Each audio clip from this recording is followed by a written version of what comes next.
have here the Theta Z1, a 360 pocket-sized camera that can actually shoot RAW, which is pretty nice, which means that you can shoot HDRIs with it. I also have a small monopod from Velbon, just with this really neat, tiny, very easy to carry around. And I'm here in our studio, in which we were filming some stuff for a client yesterday. And I thought that this could be a cool location to make a studio HDRI. So let me just prepare this. Try that.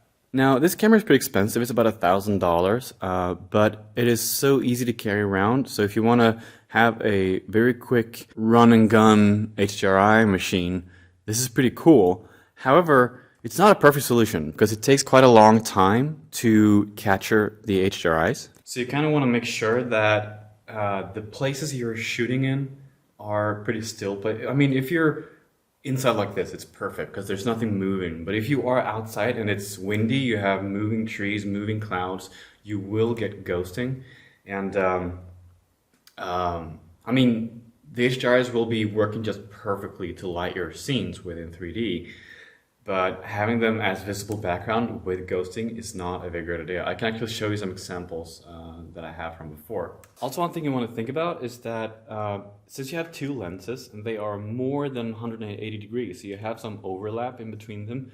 But that also means that, as all lenses, when you have a really wide angle, you get also quite a lot of fringing or chromatic aberration. So, and that will be visible in the HDRIs. So what you want to do is to make sure that the sides of your camera is pointing to the least important part of your image, or at least pointing away from the light sources. If you know how lenses work, if you have strong light sources, that increases the risk of chromatic aberration. So for example, if I would move the camera like this to have my edges close, pointing towards the lights from the left and right, I will get a lot of fringing on the lights. So what I want to do is to make sure that I point the lenses towards my light sources. And if you're outside, goes the same thing. You want to point the lens, one of the lenses, towards the sun, so you don't have the sun directly from the side, because that will look like shit. So all I have to do now really is to just turn on. It'll take a little while. Now, if you've never connected your phone to the Theta before, there's a QR code on the back that you would have to scan to join the Wi-Fi of your camera. But now, since I have done that already, I just click the shooting. Now I can choose my Theta and click join, and it will connect to the camera. What you have to do is to go to the cogwheel up here and change your shooting method from normal to multi-bracket. And you want to have a self-timer 2 seconds, and I want to make sure that I have raw DNG enabled, otherwise you cannot make any HDRIs of it. So I just click done. And now I have a bunch of settings. These I created myself, but you can click the plus button here. You can add whatever settings you want to have. So for these, I have, for example, a 4,000ths of a second, ISO 80, aperture 5.6, and white balance 5,000 Kelvin. And when I set these up, what I do is that for each of these, I increase with 4 stops. So a 4,000ths of a second for the first one, 1,000 of a second for the second one, a 250th of a second for the third one, a 60th of a second for the fourth. You get the point. So for every setting here, I divide by 4, or as close as possible. Now what I want to do is to shoot my color checker passport card. And the same thing with chromatic aberrations. You want to have it in front of the lens like this, pointing towards. I don't have any place to actually put it right here, so I had to actually use my camera as a... actually, that's not a good idea. Maybe I can use this one. Just gonna take this down.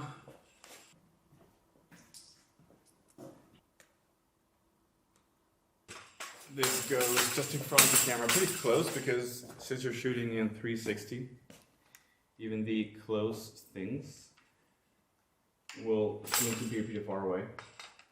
So like this, now we're having just in front of the camera. I mean, you could hold this by hand, you could put it on a chair or whatever, just, make sure it's visible in at least one of the images. So So all I want to do now, basically, when I have everything set up like this, I just click the shoot button. I just want to get out of the way first. So I'm just going to walk away here and click the shoot button. You will hear it beeping. And now you will see that the images actually takes quite some time to shoot. Every time there's a sound, it took one image, and I have 6 of them.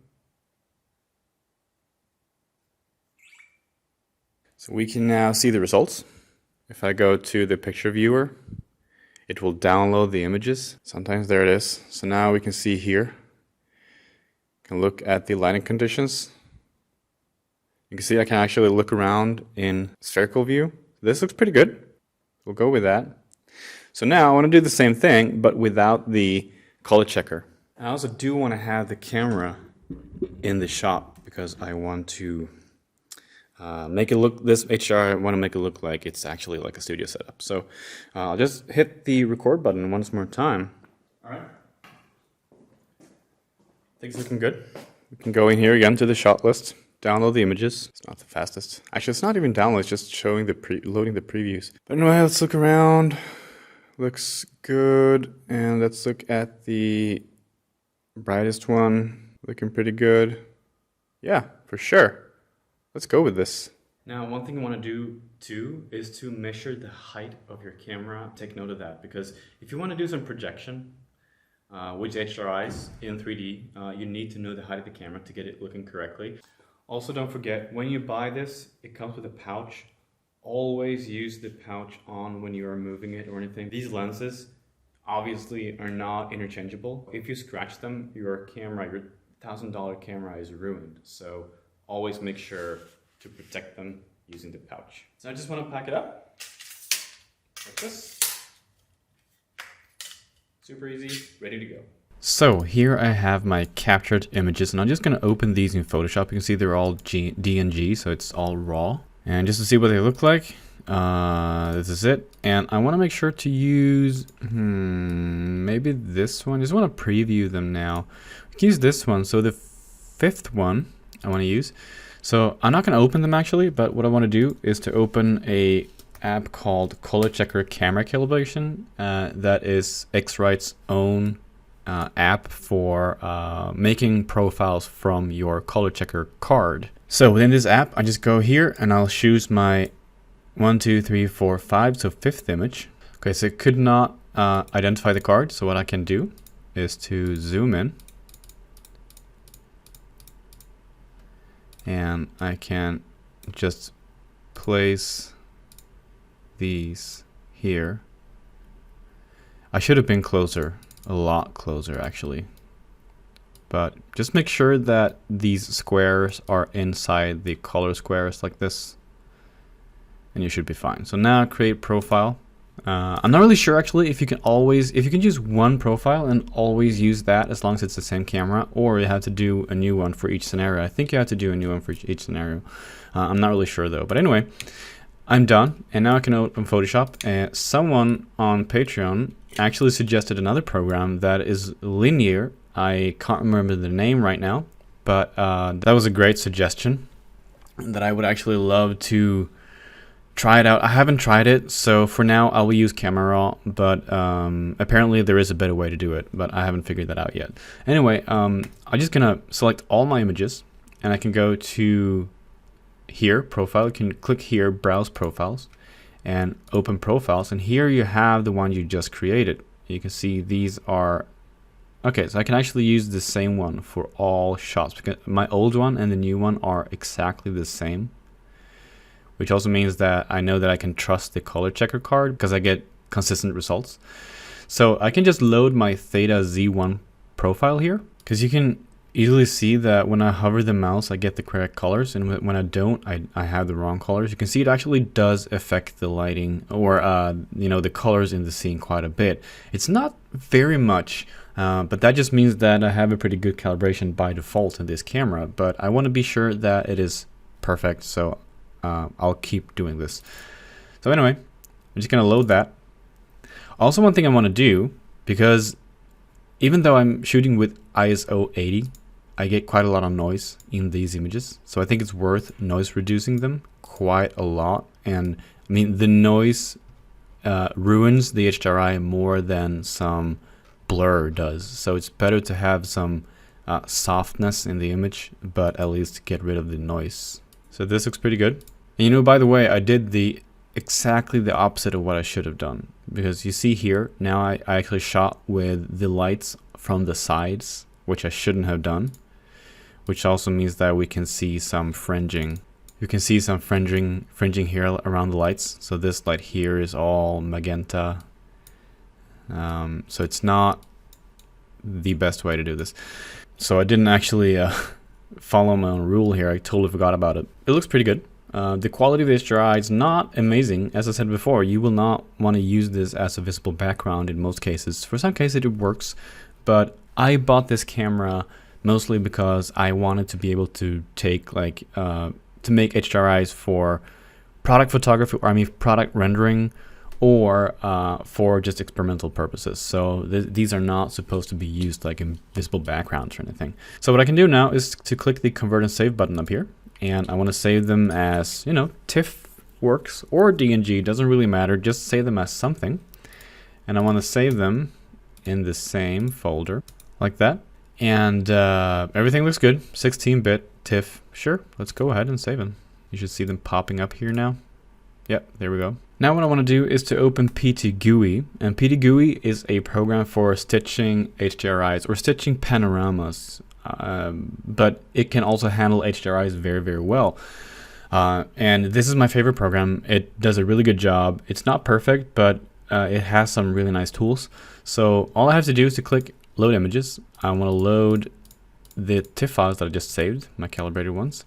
And I want to make sure that HDRI here, click this one, and make sure that it's merge bracketed with linked positions. Okay. And I want to align the images. Now, this may not work perfectly. And you can see here now, yeah, we got the problems. We get issues here because we have objects that are really close to the camera, which is not a perfect solution, because when you have objects close to the camera, you will get some parallax effect, and that will mess everything up with the alignment. So PTGUI will have a hard time knowing what to do. For now, let's just ignore that and pretend that this worked perfectly. I have a trick up my sleeve, but anyway, for now, what you have to do here is to make sure to open the tone mapping tab and disable apply tone mapping. So now we have a pure true HDRI, and if I go open the display tab, I can play with the exposure here. You can see that we're now having the full dynamic range, looking pretty nice. So let's say that we're happy with that. We can go to optimizer if we want to. Just want to have this open. Actually, let's just do like this.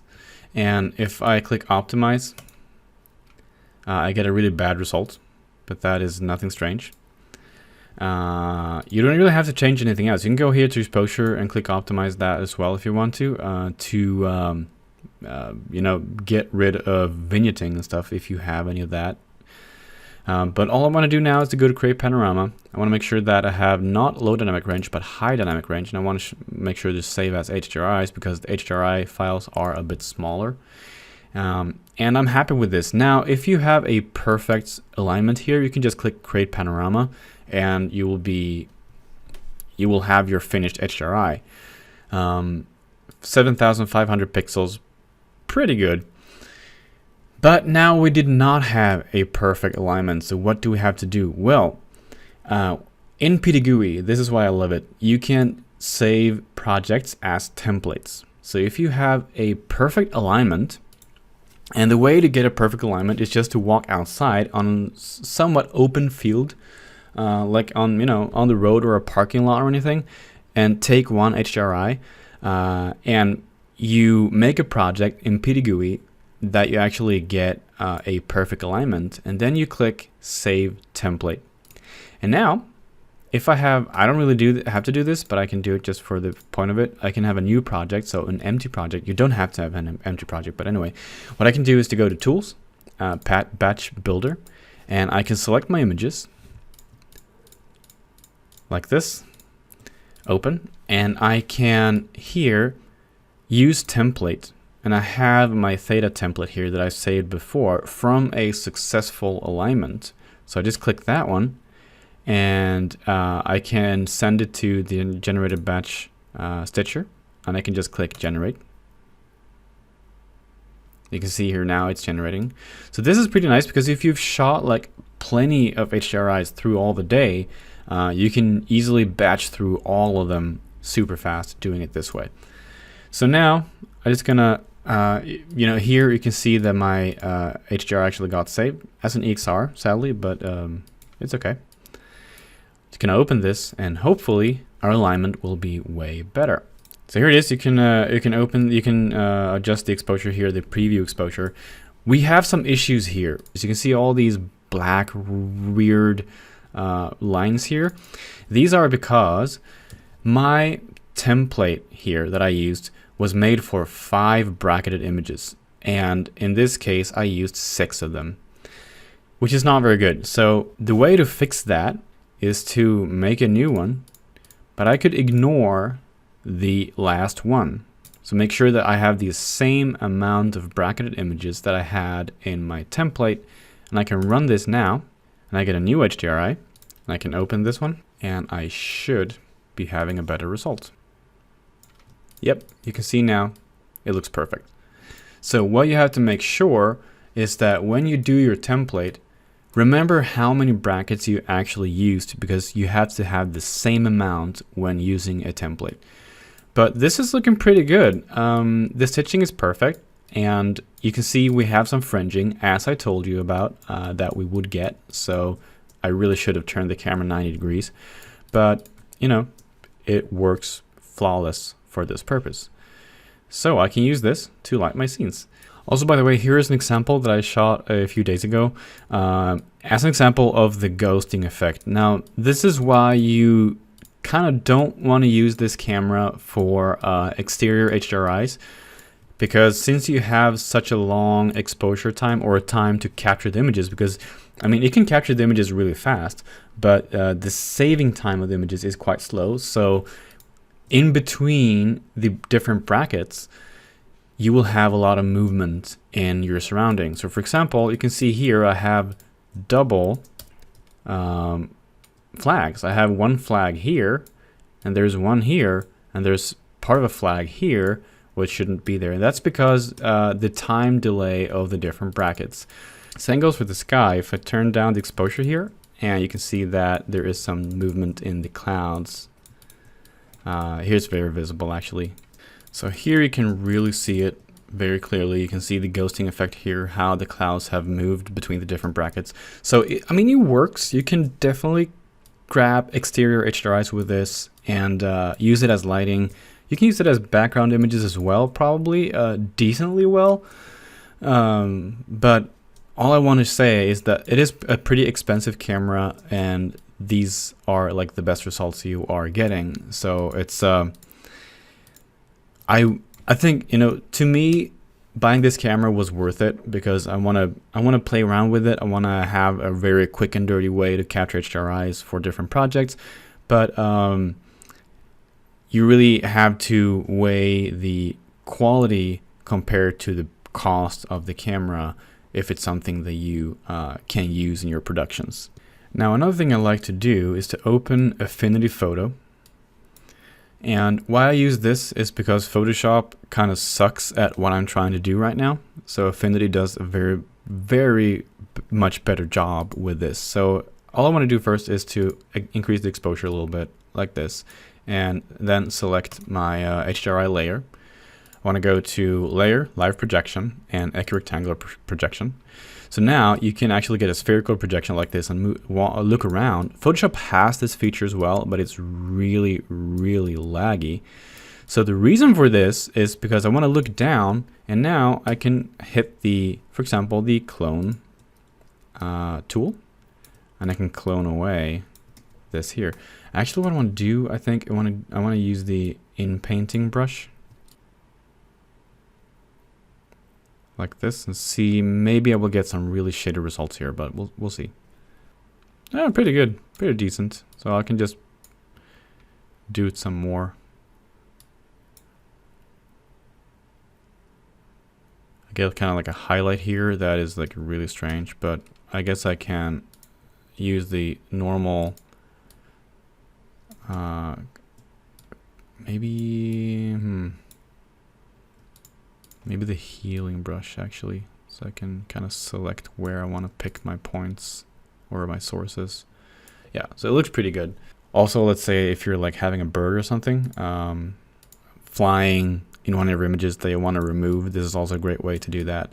So make sure now, before you save this image, make sure to exit the projection mode, or you will actually just save this visible square here, which will mess everything up. So remove projection, and I want to remove the exposure as well. So just delete that, and then hit Control-Shift-S, Control-Shift-Alt-S, and export it as an HDRI or HDR, and we're good to go. Now I want to go into 3D. So let's make a teapot, and let's go to the render settings and open the material editor, and I can just drag and drop the HDR here. Now I have the drop to slate plugin, so it's kind of like all set up from default, but you can see here you have gamma 2.2 and spherical environment. Don't forget that if you're applying it manually. Go to S-Turn settings and add it to the environment, and also enable direct lighting, and we're good to go, I guess. And I want to increase the environment strength quite a bit, and I can apply material. Let's apply actually I have my default materials here. You're just gonna apply that. Where are you? There you are. Like this. So you can see now it's looking pretty good. I kind of like it. So if you would have a very nice model of a character, for example, this would be amazing to render it in here. Sadly, I don't have any cool like realistic characters, so I can't try it, but I would love to if I would have one. So now this is, since I calibrated, or I shot the HDRI at 5000 Kelvin, and I have a white balance here, I can be pretty sure that this is now 5000 Kelvin. What I could have done is to have picked the white balance in camera raw and actually neutralize the white balance, but actually I prefer knowing what white balance I have, so 5000 Kelvin. So this is looking pretty good. I can play with some different materials. So let's say marble, looking good, or metal, looking pretty cool, or car paint.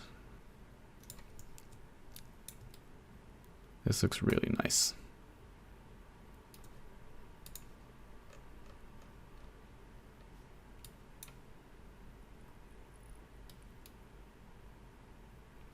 Looks awesome. So you can get quite a far away with a really simple but expensive 360 camera. One thing I want to do is to project this on my ground. You remember that I took measurement of the height of the camera, which turned out to be like 160. So I'll move this up to 160 centimeters, and also realize that this teapot is way too big. So let's make it like, I don't know, 20 centimeters or so. I want to enable the real-time geometry update, and I want to have a plane like this, whoosh, with a default, just a simple F-Storm material like this. That would be a matte material. All right, that's all we have to do. And now in the environment, I can actually go in to matte projection here, change camera to custom, and now we get a visible plane here, and I can change the height here to the height of where I had the camera when I shot the HDR, so 160 centimeters like this. And now I can just convert this to editable poly, and I can move this around. You can see how it's actually now projecting the HDR to my plane. And I want to make sure to have the, this is not really correct, because in real life I would kind of like want to have this further away as my room is, but since this is not actually 3D, I mean it's just a 2D HDRI, I have to put the walls to where the lights are. So I don't know, kind of like that, I guess. This is not a perfect solution. You can get a long way. So now I just can select these and move them up. You can see how now that how they are like building up the HDRI environment here. And this would go like way further back. Something like that is not really important, but like that and like that. We don't even have to use a closed box. We can just, you know, make sure that there's no holes, but we don't have to weld anything. Like that. So now you can see that if I look around, I actually have the HDRI in 3D. So I can also now put this teapot on the floor, and I have it on the floor, and I can look around like this, and I also get the shadows. It's not perfectly accurate because you can see like this light is actually on the ground. So maybe I can, let's see here, I can move this further in. So, but now I'm also moving the position of the lights, so this kind of messes things up. You could, of course, make boxes. Let's say I want to have a box here, and I can apply the same matte material to that, and now it's projecting to this box as well. So I can kind of use this to emulate this light source like that. So now it should be casting more visible light onto my teapot because it's actually now in 3D. So you could do this. You could like build boxes and shit for all the 3D objects you have in your room to kind of project it accurately, but it's not really worth it. So this is cool. All right, I hope this video was helpful for you. I don't know if there's anything more. I mean, if you have any questions, let me know and I can answer them to my best ability. I don't know if there's actually anything I mean, more to say about this, but if you run into trouble or anything, just let me know and I'll be happy to help you figure things out. So anyway, thank you for watching and have a nice day.